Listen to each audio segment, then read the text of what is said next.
అని అడిగాడు. రక్షణ పొందాలంటే ఏం చేయాలి? ఈరోజు రక్షణ పొందడానికి కోసం చాలా మంది చాలా ప్రయత్నాలు చేస్తున్నారు, రకరకాల ప్రయత్నాలు.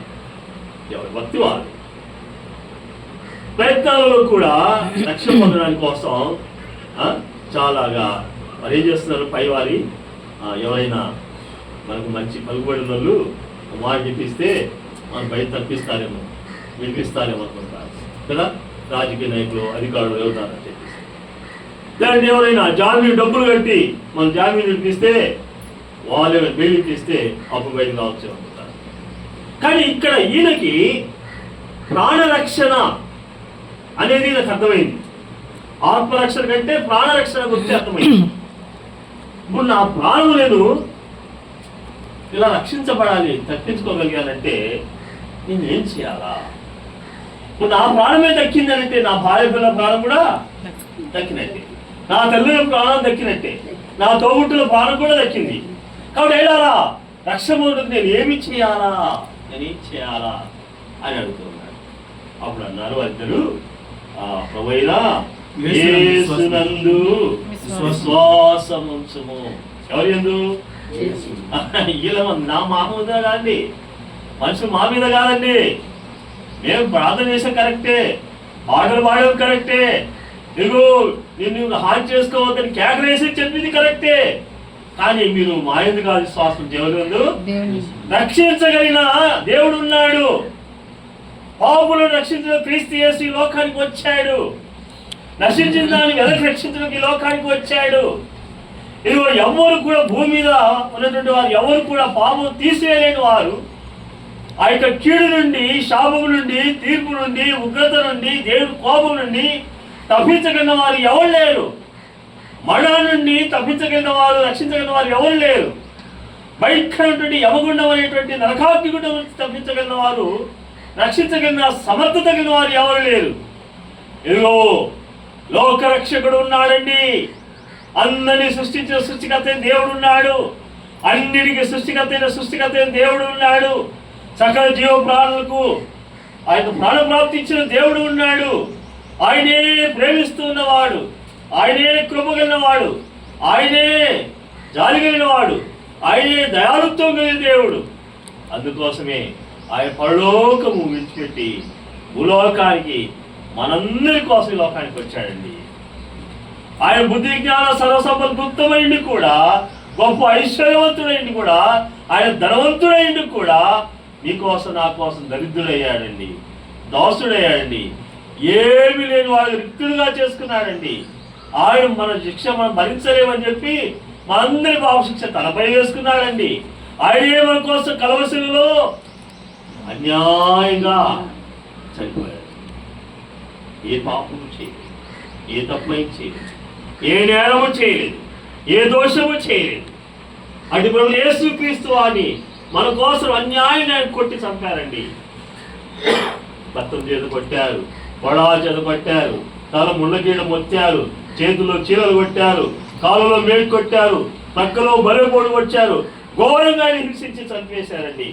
అట్టి ప్రభు యేసుక్రీస్తు మాత్రమే నీ బాబును క్షమించి రక్షించగల సమర్థుడు. ఆయనే విశ్వాసకర్త అయిన దేవుడు, ఆయనే రక్షణకర్త అయిన దేవుడు. అట్టి యేసుక్రీస్తుని విశ్వాసం ఉంచండి. అప్పుడు చూడండి, నీవును ఈయనేమన్నాడు? అయిదారా రక్షణ నేనేమి చేయాలని ఒక్కడి కోసం అడిగాడు. సేవకులు ఏం చెప్తున్నారు? దేవుని సేవకులు, ఆయా మీరు ఇప్పుడు యేసుక్రీస్తు విశ్వాసం నీవు నీతి వారు కూడా రక్షణ పొందుతారు అని. అది దేవుని యొక్క ఉద్దేశం. ఎప్పుడు కూడా ఈ లోకంలో ఉన్న మనుషులందరూ స్వార్థప్రియులుగా ఉన్నారు. నేను బాగుంటే చాలు, నేను బాగుంటే చాలు, నేను తింటే చాలు, నేను కట్టుకుంటే చాలు, నాకు అన్నీ ఉంటే చాలు, అంత స్వార్థం. నేను రక్షించబడితే చాలు అని అనుకుంటారు. కానీ దేవుని ఉద్దేశం అంటారు, ఏ ఒక్కరు నశించిపోవడం ఆయనకు ఇష్టం లేదు. అందరూ అంతటా మారు మనసు పొందవాలని ఆయన కోరుచూ ఉన్నాడు. కాబట్టి అందరి కొరకై తీతుకు రాష్ట్ర పత్రిక 2వ అధ్యాయంలో మనిషి మహాదేవుడును మనుషులందరికీ రక్షకుడైన ప్రభు యేసుక్రీస్తు అని రాయబడి ఉంది. యోహాను రాసిన మొదటి పత్రిక 4వ అధ్యాయం చూస్తే ఆయన అందరికీ రక్షకుడై ఉన్నాడు. లూకాసు వార్త 2వ అధ్యాయం చూసినట్లయితే ఇగో మహా సంతోషం శుభవర్తమానం కలిగించే లోకరక్షకుడు మన కొరకు పుట్టి ఉంటూ ఉన్నాడు. అబ్బా, ఇంత గొప్ప దేవుడు. ఎంతమందికి? అందరికీ ఏ ఊరైనా, ఏ వ్యక్తి అయినా, ఏ పట్టణమైనా, ఏ గ్రామం అయినా, ఏ కుటుంబం అయినా సరే అందరినీ క్షమించి రక్షించగలిగినాడు సముద్రం ప్రవీణ యేసుక్రీస్తు వారు. నీవు నీ ఇంటి వారు రక్షణ పొందుతారని చెప్పేసరికి ఏం జరిగింది చూడండి. అప్పుడు అతని ఇంట్లో ఉన్న వారికి అతని దేవుని యొక్క వాక్యాన్ని బోధించారు. రాత్రి ఆ గడిలో అతను వారిని తీసుకుని వచ్చి ఇంటికి తీసుకుని వచ్చాడు. వీలేదు కానీ వారి దెబ్బలు ఉన్నాయి సరే, అతను కొట్టారు ఉన్నాయి. ఆ గాయాలన్నీ, ఆ దెబ్బలన్నీ కడిగేశారు సొంత చేతులతో. ఒక అధికారి, జైలు అధికారి పనులు తెలుసుకుంటాడు. కానీ ఇప్పుడు జైలు అధికారి వీళ్ళకి ఏం చేస్తున్నాడు? మీరు దేవుని యొక్క సేవకులు అని చెప్పి వారిని పరిచయం చేయటం మొదలుపెట్టాడు. చూసారా, ఖైదీల సంఖ్యలు ఊడిపోయినా ఎవరు తప్పించుకోలేదు, చెరసాతలకు తెరవబడ్డా ఎవరు పారిపోలేదు. ఎవరి ఈయన కత్తి తీసుకొని చంపుకోవాలనుకున్నా ఈయన చనిపోలేదు. ఆయన రక్షించాడు. ఆయన ఇంటి వారు రక్షించబడ్డట్లుగా విశ్వాసం ఉంచాడని బోధించాడు. ఈమె గాయాలన్నీ కడుతున్నాడు, కడిగాడు. వెంటనే అతని ఇంటి వారందరూ ఏం చేశారు? అయ్యా, ఇక మేము రక్షణ తీర్మానం చేస్తాం. అయ్యా, మేము ఇక యేసయ్యను నమ్ముకుంటామండి. అయ్యా, మా పాపం క్షమిస్తాడు యేసయ్య. మేము ఘోర పాపం చేశామయ్యా. ఇగో భయంకరమైన అవమానం మాకు వద్దయ్యా, ఆ శిక్ష మాకు వద్దయ్యా, ఆ యాతన మాకు వద్దయ్యా, ఆ భయంకరమైన మరణం వద్దయ్యా. కాబట్టి యేసును నమ్ముకుంటాం, మేము కూడా బాప్తిస్మం పొందుతామయ్యా. మాకు ఈ రోజే, మాకు ఆలస్యం వద్దు, ఈరోజే బాప్తిస్మం ఏంటి అని చెప్పేసి వారు ఏం చేశారు? బాప్తిస్మము పొందిరి అని 33 అది మార్క్స్ వార్త చివరి అధ్యాయం చూసినట్లయితే నమ్మి బాప్తిస్మం పొందినవాడు రక్షించబడతారు.